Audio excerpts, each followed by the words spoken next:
Hello students, आज हम लोग विश्व इतिहास में एक नया चैप्टर शुरू करेंगे जिसका नाम है कृषि या औद्योगिक क्षेत्र में क्रांति, जिसे कृषि और औद्योगिक क्रांति के नाम से जानते हैं। औद्योगिक क्रांति का मतलब समझा जाए बच्चों तो कृषि और औद्योगिक क्षेत्र में परंपरागत साधनों के स्थान पर, तकनीक के स्थान पर उद्योग और मशीनों द्वारा उत्पादन की प्रक्रिया को अपनाया जाना और नवीनतम तकनीकों को अपनाए जाने को औद्योगिक क्रांति कहा गया। औद्योगिक क्रांति एक आम क्रांति न होकर धीमी गति से होने वाला एक परिवर्तन था जिसका स्वरूप विकासवादी था। इस घटना से होने वाले परिवर्तन हुए और जो परिणाम सामने आए वो क्रांतिकारी थे और यह क्रांति सभी क्षेत्रों में एक साथ नहीं हुई। फ्रांस, बेल्जियम, अमेरिका जैसे क्षेत्रों पर इसका प्रभाव 1815 के बाद पड़ा। पूर्वी यूरोप के देश 19वीं सदी के अंत तक कृषि प्रधान बने रहे। सबसे पहले औद्योगिक क्रांति इंग्लैंड में प्रारंभ हुई। ध्यान रखिएगा बच्चों, सबसे पहले औद्योगिक क्रांति इंग्लैंड में प्रारंभ हुई। अब आपसे कुछ ऐसे पॉइंट बता रही हूँ मैं जो आपको 1 नंबर के क्वेश्चन में पूछे जा सकते हैं। औद्योगिक क्रांति शब्द का सबसे पहले प्रयोग फ्रांसीसी दार्शनिक लुईस ब्लॉकी ने 1837 में किया। लुईस ब्लॉकी ने 1837 में किया, लेकिन औद्योगिक क्रांति के शब्द इंडस्ट्रियल रिवॉल्यूशन को अत्यधिक लोकप्रिय बनाने का श्रेय इंग्लैंड के आर्थिक जो इतिहासकार थे, दार्शनिक वो थे, अर्थशास्त्री अर्नाल्ड टॉयनबी को दिया जाता है। दोनों चीज़ें याद रखना, सबसे पहले प्रयोग किसने किया? लुईस ब्लॉकी ने, और इस शब्द को प्रसिद्ध करने का कार्य अर्नाल्ड टॉयनबी ने किया। इन्होंने औद्योगिक क्रांति शब्द की विस्तृत और गहन व्याख्या की और इस संबंध में 1881 में ऑक्सफोर्ड विश्वविद्यालय में अपने व्याख्यान को प्रस्तुत किया। इस तरह औद्योगिक क्रांति के अर्थ को विस्तृत रूप में देखा जाए तो उत्पादन प्रणाली में पहले की अपेक्षा जो आधारभूत परिवर्तन हुए, तकनीक में परिवर्तन आए, उनको औद्योगिक क्रांति के अंतर्गत देखा गया। जनसाधारण ने अपने परंपरागत कृषि व्यवसाय, घरेलू उद्योग धंधों को छोड़कर नए प्रकार के वृहत उद्योगों में काम करने तथा यातायात के नवीन साधनों के प्रयोग का अवसर मिला औद्योगिक क्रांति के माध्यम से। इस क्रांति के द्वारा नवीन आधारभूत धातुओं, लौह इस्पात उद्योग, ऊर्जा के नवीन स्रोतों जैसे कोयला, विद्युत, वाष्प इंजन से विद्युत का उत्पादन, न्यूनतम मानवीय श्रम के स्थान पर मशीनों का प्रयोग, उत्पादन बढ़ाने वाली नई मशीनों जैसे स्पिनिंग जेनी, पावर लूम आदि का आविष्कार, कारखाना प्रणाली का विकास, संचार और परिवहन साधनों का विकास आदि सभी क्षेत्रों में विकास औद्योगिक क्रांति के दौरान हुआ। औद्योगिक क्रांति का विकास विश्व इतिहास में 2 चरणों में हुआ, 1750 से 1850 ईस्वी तक, और द्वितीय चरण में 1850 से वर्तमान समय तक की स्थिति को हम ले सकते हैं। औद्योगिक क्रांति का नेतृत्व इंग्लैंड ने किया और 1805 के बाद जो औद्योगिक क्रांति हुई उसका नेतृत्व, औद्योगिक परिवर्तन हुए उसका नेतृत्व जर्मनी ने किया। तो इस तरह से हमने इसमें देखा कि औद्योगिक क्रांति क्या है। परंपरागत कृषि और घरेलू उद्योग धंधों को छोड़कर नवीनतम तकनीक और साधनों को अपनाने को औद्योगिक क्रांति कहा गया। इस शब्द का सबसे पहले प्रयोग लुईस ब्लॉकी ने किया और इंडस्ट्रियल रिवॉल्यूशन शब्द को लोकप्रिय बनाने का श्रेय अर्नाल्ड टॉयनबी को दिया जाता है। ये चीज़ यहाँ बिल्कुल ध्यान रखिएगा। अब हमने देखा कि औद्योगिक क्रांति सबसे पहले कहाँ प्रारंभ हुई? इंग्लैंड में। तो बड़े क्वेश्चन में ये पूछा जा सकता है कि औद्योगिक क्रांति सबसे पहले इंग्लैंड में क्यों प्रारंभ हुई, इनके कारणों का आप उल्लेख कीजिए। तो उसमें हम एक एक पॉइंट में लेते जाएंगे। पहला पॉइंट है कि 18वीं शताब्दी के प्रारंभ में इंग्लैंड में एक सुदृढ़ शासन व्यवस्था थी, राजनीतिक स्थिरता की स्थिति थी, जबकि अन्य देशों की तुलना की जाए तो वहाँ पर राजनीतिक स्थिरता का माहौल नहीं था, एक व्यवस्थित शासन प्रणाली नहीं थी। इंग्लैंड में राजनीतिक स्थायित्व, संसदीय प्रजातांत्रिक व्यवस्था, जनता को राजनीतिक अधिकार आदि स्थितियाँ जो थी वो पूर्णतः औद्योगिक विकास के लिए अनुकूल थी। इसी दौर में अन्य देशों में यह स्थिति नहीं थी। यही कारण था कि इस सुदृढ़ शासन व्यवस्था के कारण इंग्लैंड में सबसे पहले औद्योगिक क्रांति का प्रारंभ हुआ। दूसरा पॉइंट है बच्चों, इंग्लैंड की जो भौगोलिक स्थिति थी वो इस तरह की थी कि यहाँ पर जो बंदरगाह थे वो काफ़ी अच्छी अवस्था में थे। ये बंदरगाह थे विश्व के प्रसिद्ध व्यापारिक मार्गों पर स्थित थे, जिससे औद्योगिक क्रांति प्रारंभ होने में काफ़ी सहायता मिली। तीसरा पॉइंट है कच्चे माल के आयात और तैयार माल के निर्यात के लिए बाजार के रूप में इंग्लैंड के पास विशाल औपनिवेशिक साम्राज्य था। हमने देखा कि किस तरह से इंग्लैंड ने भारत, अफ्रीका सहित विभिन्न देशों में अपने उपनिवेश स्थापित कर रखे थे और वो यहाँ पर सस्ते दर में विभिन्न देशों से कच्चा माल लाकर मशीनों से निर्मित माल बेचता था। तो इस तरह से इंग्लैंड के पास एक अच्छा खासा बाजार था जहाँ पर अपनी वस्तुओं को वह बेच सकता था। यह स्थिति यूरोप के किसी अन्य देश के पास नहीं थी। अगला पॉइंट है इंग्लैंड में जो कृषि क्षेत्र में क्रांति थी वो औद्योगिक क्रांति से पूर्व हो चुकी थी। कृषि क्रांति से बहुत सारे जो कृषक थे, किसान थे, बेरोजगार हो गए थे, क्योंकि मानवीय श्रम के स्थान पर क्या हुआ, मशीनों का प्रयोग होने लगा। इस स्थिति में क्या हुआ कि इंग्लैंड में औद्योगिक क्षेत्र में काम करने के लिए सस्ती दरों पर श्रमिक उपलब्ध थे। साथ ही बढ़ती हुई जनसंख्या की उदर पूर्ति के लिए कृषि में उत्पादन बढ़ाना भी जरूरी था। तो सस्ते श्रमिकों की उपलब्धता भी औद्योगिक क्रांति के प्रारंभ होने में काफ़ी सहायक सिद्ध हुई। अगला पॉइंट है कारखानों में निर्माण और संचालन के लिए आवश्यक लोहा, जो कच्चा माल था, मतलब लोहा, कोयला, जो किसी भी औद्योगिक इकाई की रीढ़ माने जाते हैं, उसके भंडार प्रचुर मात्रा में इंग्लैंड में उपस्थित थे। इंग्लैंड में लोहे और कोयले के जो प्रमुख केंद्र थे यॉर्कशायर और लंकाशायर,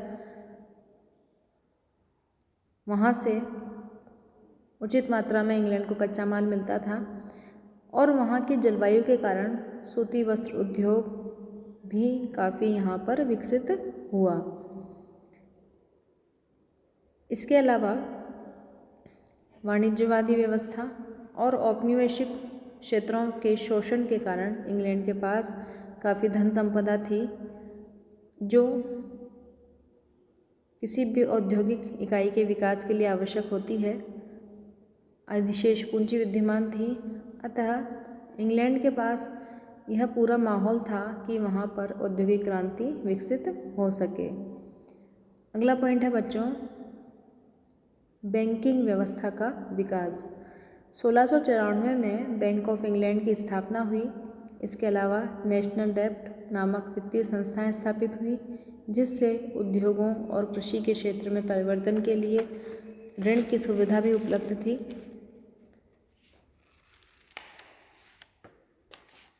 इस तरह से तत्कालीन परिस्थितियों को देखते हुए इंग्लैंड के पास पूंजी की उपलब्धता थी।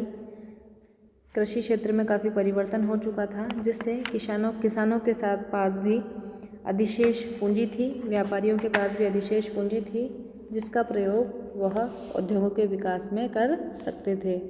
इसके अलावा हम कारणों को देखते हैं तो ब्रिटेन वासियों की महत्वाकांक्षा की प्रवृत्ति भी औद्योगिक क्रांति के विकास में काफ़ी सहायक हुई, क्योंकि उन्होंने नए नए क्षेत्रों की खोज करके, नए नए आविष्कार करके औद्योगिक क्रांति के विकास में काफ़ी सहयोग दिया। इस तरह से इन कारणों के द्वारा इंग्लैंड में सर्वप्रथम औद्योगिक क्रांति का उत्पादन प्रारंभ हुआ। इंग्लैंड के बाद यूरोप में बेल्जियम दूसरा ऐसा देश था जहां औद्योगिक क्रांति का प्रारंभ हुआ। यहाँ औद्योगिक क्रांति 18वीं शताब्दी के प्रारंभ हुई। यूरोप में, रूस में औद्योगिक क्रांति सबसे बाद में हुई। सबसे पहले कहाँ हुई? इंग्लैंड में, और सबसे बाद में रूस में हुई। इस तरह से हमने पढ़ा कि किन कारणों के कारण इंग्लैंड में सबसे पहले औद्योगिक क्रांति का प्रारंभ हुआ। अब इसमें बच्चों आप पॉइंट में ले सकते हैं कि क्या क्या थी। एक तो राजनीतिक स्थिरता की स्थिति थी, व्यवस्थित शासन प्रणाली थी, पूंजी की उपलब्धता थी, सस्ते श्रम की उपलब्धता थी, समुद्री व्यापार था। भौगोलिक स्थिति इंग्लैंड की इस तरह थी कि उसके पास अच्छे बंदरगाह थे जहाँ से वो व्यापार कर सकता था। कच्चे माल की उपलब्धता के लिए जितना भी मुख्य जो कच्चा माल होता है उसकी उपलब्धता थी, उसके भंडार थे यहाँ पे। ब्रिटेन वासियों की महत्वाकांक्षा ऐसी थी कि उनको औद्योगिक विकास प्रारंभ करने में कठिनाई नहीं आई। बैंकिंग व्यवस्था का अच्छे से विकास हो गया था। तो इस तरह से कुछ ये ऐसे कारण थे जिससे इंग्लैंड में सबसे पहले औद्योगिक क्रांति का प्रारंभ हुआ। अब हम इसमें पढ़ेंगे बच्चों कि किस तरह से औद्योगिक क्रांति के दौरान कृषि का क्षेत्र हो, चाहे वो औद्योगिक क्षेत्र हो, परिवहन संचार का क्षेत्र हो, उसमें किस तरह से परिवर्तन आए, तो हम उस बारे में पढ़ेंगे डिटेल में। सबसे पहले हम लोग पढ़ेंगे कि किस तरह से इसका विकास हुआ। अब आपके इसमें बड़ा क्वेश्चन पूछ सकते हैं कि औद्योगिक क्रांति के दौरान किस तरह से परिवर्तन हुए और विकास की प्रक्रिया किस तरह से चली। तो उसमें आप लोग इस तरह से लिख सकते हैं कि औद्योगिक क्रांति के दौरान जो विकास हुआ उसको हम दो भागों में बांट सकते हैं। पहला है प्रारंभिक चरण जो 1770 से 1830 तक चला। दूसरा है विकसित चरण जो 1830 से 1870 या वर्तमान समय तक चल रहा है। सबसे पहले हम लोग लेंगे प्रारंभिक चरण, जिसमें सूती वस्त्र उद्योग का काफ़ी विकास हुआ, खनिज और खनन के क्षेत्र में, और तीसरा है यातायात और संचार के क्षेत्र में विकास।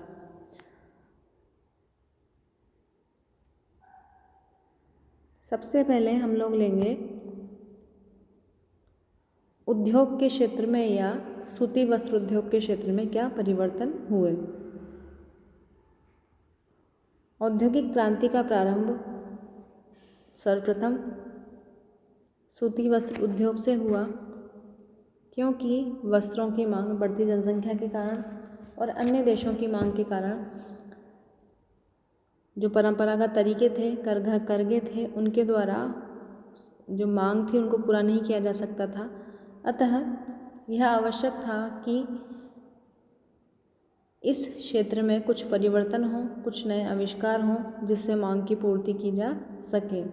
तो सबसे पहले जॉन के नामक व्यक्ति ने फ्लाइंग शटल नामक मशीन का आविष्कार किया 1733 में। इस मशीन से कपड़े बुनाई का काम धीरे धीरे दुगना हो गया और इस मशीन से इतना काम होने लगा कि जितना कि 10 व्यक्ति एक दिन में काटते थे उतना वह एक दिन में काम होने लगा। इसके बाद रिचर्ड आर्कराइट ने स्पिनिंग फ्रेम या वाटर फ्रेम नामक मशीन का आविष्कार किया, इसमें क्या होता था, मजबूत धागा बनाया जाने लगा इसके माध्यम से। यह एक बेहतर संयंत्र था। प्रारंभ में इसे अश्व शक्ति से चलाया गया, लेकिन बाद में इसको जल शक्ति से जोड़ दिया गया। धीरे धीरे मांग बढ़ने पर कारखाना प्रणाली का भी विकास हुआ, नए नए कारखाने स्थापित हुए।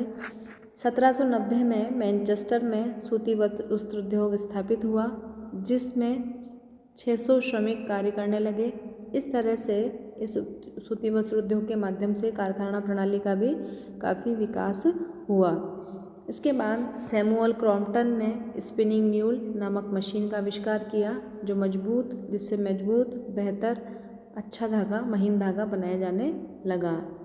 एडमंड कार्टराइट ने पावर लूम का आविष्कार किया 1785 में, जिसे वाहक शक्ति से जोड़ दिया गया। एल बीटनी नामक आविष्कारक ने कॉटन जिन का आविष्कार किया 1793 में। इससे कपास के बीजों को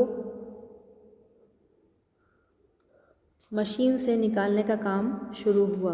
इस तरह से काफ़ी ज़्यादा परिवर्तन हुए। वाटर फ्रेम मशीन के दौरान काफ़ी क्रांतिकारी परिवर्तन हुए औद्योगिक क्षेत्र में। इसने कारखाना प्रणाली को जन्म दिया, हम पहले भी पढ़ चुके हैं, और सूती वस्त्र उद्योग की नींव डाली।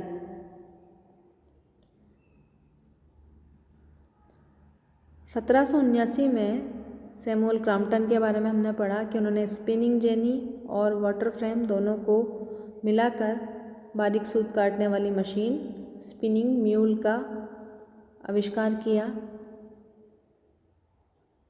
सबसे पहले 1712 में टॉमसन न्यूकोमेन नामक एक अंग्रेज ने खानों से पानी बाहर निकालने के लिए वाष्प इंजन का आविष्कार किया, और अब्राहम डर्बी ने कोयले से कोक बनाने की प्रणाली का आविष्कार किया, और कोक की सहायता से लोहा गलाने की भट्टियाँ भी बनाई।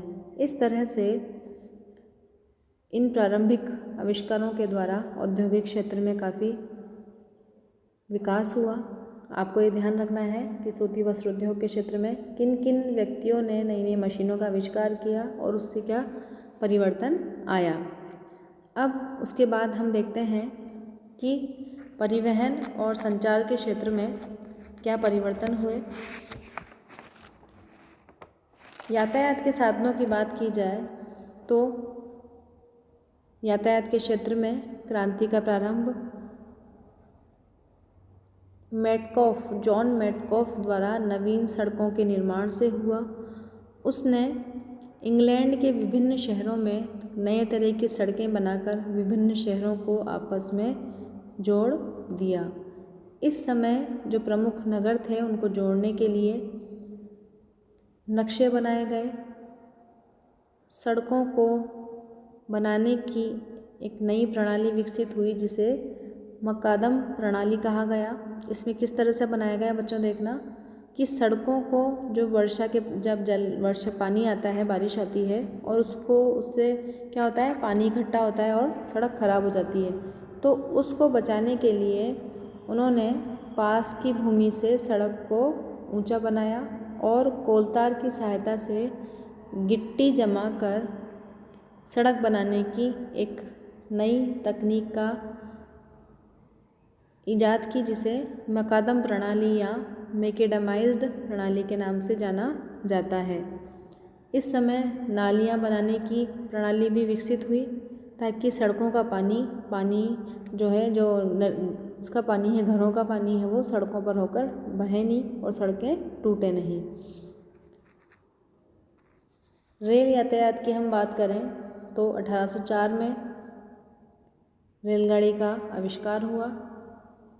1804 में ही जॉर्ज स्टीवन ने खानों से जो कोयला था उसको शीघ्रता से लाने के लिए रेल का आविष्कार किया।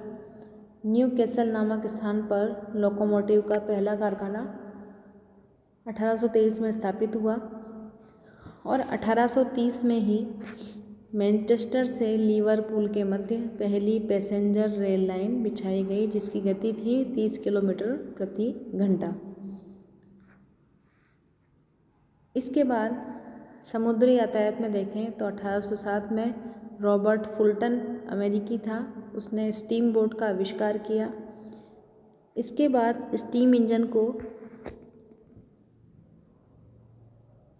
बड़े जहाज़ों के साथ जोड़ा गया ग्रेट वेस्टर्न नामक एक जहाज़ था, स्टीम जहाज़ ने न्यूयॉर्क से ब्रिस्टल तक की यात्रा 15 दिन में पूरी करी थी। इस तरह से सड़क यातायात, रेल यातायात, समुद्री यातायात सभी क्षेत्रों में काफ़ी परिवर्तन हुआ। संचार के क्षेत्र में देखा जाए तो एक अंधे व्यक्ति रॉबर्ट रोलैंड हिल ने 1840 में डॉक व्यवस्था, सैमुअल मॉर्स ने तार संयंत्र और ग्राहम बेल ने 1876 में टेलीफोन, मार्कोनी ने रेडियो और बेयर्ड ने टेलीविज़न का आविष्कार किया। 1903 में विल्वर और ऑरविल राइट नामक दो भाइयों ने हवाई जहाज का आविष्कार किया। इसके अलावा दो महाद्वीपों को जोड़ने के लिए सबसे पहले अंतर्जलीय तार यंत्र उत्तरी अमेरिका और यूरोप के मध्य लगाया गया अटलांटिक केबल था। तो इस तरह से परिवहन के तीनों क्षेत्रों, रेल यातायात हो, सड़क यातायात हो या समुद्री यातायात हो, और संचार के क्षेत्र में काफ़ी क्रांतिकारी परिवर्तन दिखाई देते हैं। अब हम लोग पढ़ेंगे कि विकसित चरण में जो था औद्योगिक क्रांति का, उसमें क्या हुआ। इस चरण में वाष्प शक्ति और लोहे और कोयला जो मूलभूत कच्चे माल थे उद्योगों के लिए, उनका महत्व कायम रहा और यूरोप के अन्य देशों में भी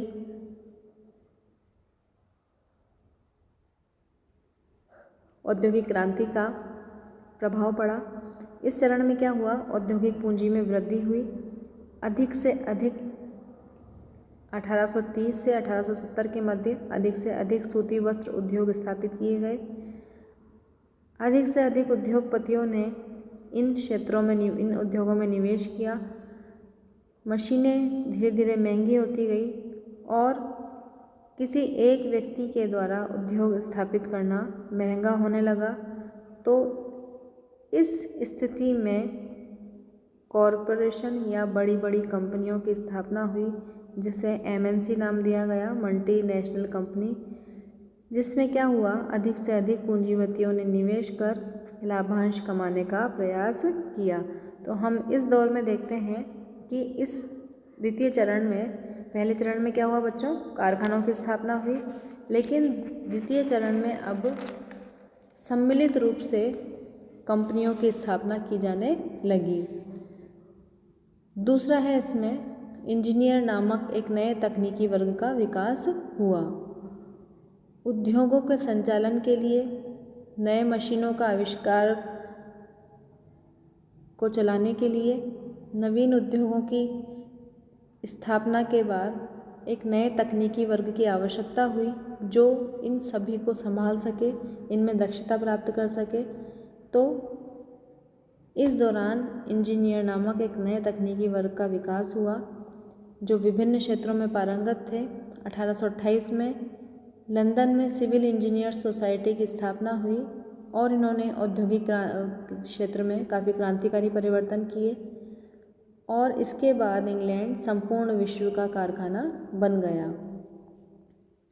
अगला हम देखते हैं कि कृषि के क्षेत्र में काफ़ी परिवर्तन हुए। वर्कशायर नामक स्थान पर एक जमींदार जेथरो ने 1701 में ड्रिल नामक एक यंत्र बनाया जिसके माध्यम से क्या किया, बीज बोने का काफ़ी आसान कार्य, काफ़ी आसान और व्यवस्थित हो गया। इसमें क्या करती थी मशीन, एक सीधी रेखा बनाती थी और उस सीधी रेखा में बीजों को सही अनुपात में उनको बिछा दिया जाता था ताकि कुछ समय बाद उसमें से पौधे अंकुरित हो जाते थे। इस प्रकार इस मशीन के द्वारा किसानों को काफ़ी सहायता मिली। इसके बाद टाउनशेंड नामक व्यक्ति ने फसल चक्र का आविष्कार किया जिसमें सुझाव दिया कि एक वर्ष को आधार मानकर अलग अलग समय में, जैसे प्रथम वर्ष में गेहूँ, द्वितीय वर्ष में जौ और तृतीय वर्ष में राई और चतुर्थ वर्ष में शलजम जैसी फसलें लगाई जानी चाहिए। यह प्रणाली 4 फसलों की प्रणाली के नाम से पुकारी गई। जर्मनी के जस्टस वॉन लाइबिंग ने अपने परीक्षणों से यह सिद्ध किया कि पौधों के विकास के लिए फास्फोरस, पोटाश और नाइट्रोजन के बिना पौधे अधिक समय तक जीवित नहीं रह सकते और अधिक उत्पादन प्राप्त करने के लिए ज़रूरी है कि उपयुक्त जो रसायन हैं उनका सही अनुपात मिलाकर फसलों में डाला जाए। इस तरह से कृषि और पशुपालन के क्षेत्र में इस दौरान काफ़ी विकास हुआ। बाद के वर्षों में देखें यदि औद्योगिक क्रांति के दौरान तो वैज्ञानिक खोजें और आविष्कार भी हुए। डेविस नामक व्यक्ति ने सेफ्टी लैंप का आविष्कार किया जिसका प्रयोग खान मजदूरों के लिए किया जाता था, क्योंकि जब खान मजदूर गहरी खानों में जाते थे तो वो सिर पर अपनी कैप में एक लैंप लगा होता था, लाइट लगी होती थी जिसे सेफ्टी लैंप का नाम दिया गया। फेरेडे ने लॉ ऑफ इलेक्ट्रोप्लानिंग दिया। सिमन ने डायनामो का आविष्कार किया इस दौरान। एडिसन ने बल्ब का और केल्विन ने मरीन केबल्स का इस दौरान आविष्कार किया। स्मिथ ने चूड़ी काटने की मशीन का आविष्कार किया।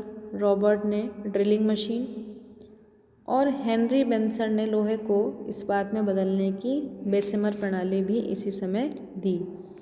इस युग में विद्युत उपकरण से संबंधित जो उद्योग थे वो काफ़ी परिवर्तित हुए, काफ़ी विकास हुआ उनका। नए नए सिद्धांत प्रस्तुत किए गए आविष्कारों के द्वारा। इस तरह से औद्योगिक क्रांति के द्वारा विभिन्न क्षेत्रों में काफ़ी परिवर्तन हुए। अब हम इसके परिणामों को देखते हैं। तो परिणामों को हम देखेंगे सकारात्मक परिणाम और इसके क्या नकारात्मक परिणाम हुआ। पहले हम देखेंगे इसके सकारात्मक परिणाम। मशीनों से जब अधिक से अधिक उत्पादन होने लगा या मशीनों से जो उत्पादन के से क्या हुआ कि मानवीय श्रम की आवश्यकता नहीं रही, जिससे बेरोजगारी की समस्या उत्पन्न हुई। दूसरा, व्यापार के अनुपात में वृद्धि हुई। व्यापारिक क्षेत्र में उत्पादन बढ़ा, अधिशेष पूंजी उपलब्ध होने लगी, जिससे कई शहरों का विकास हुआ और इस अधिशेष पूंजी को अन्य क्षेत्रों के विकास पर भी खर्च किया गया। शक्ति संचालन से संबंधित जो भाप से संचालित थी, बिजली से संचालित थी, ऐसी मशीनों का आविष्कार हुआ। कई लोगों को रोजगार प्राप्त हुआ। प्रशिक्षित युवाओं को रोजगार प्राप्त करने पर जोर दिया गया। सामाजिक सुविधाओं का विकास हुआ। आर्थिक क्षेत्र में विकास हुआ।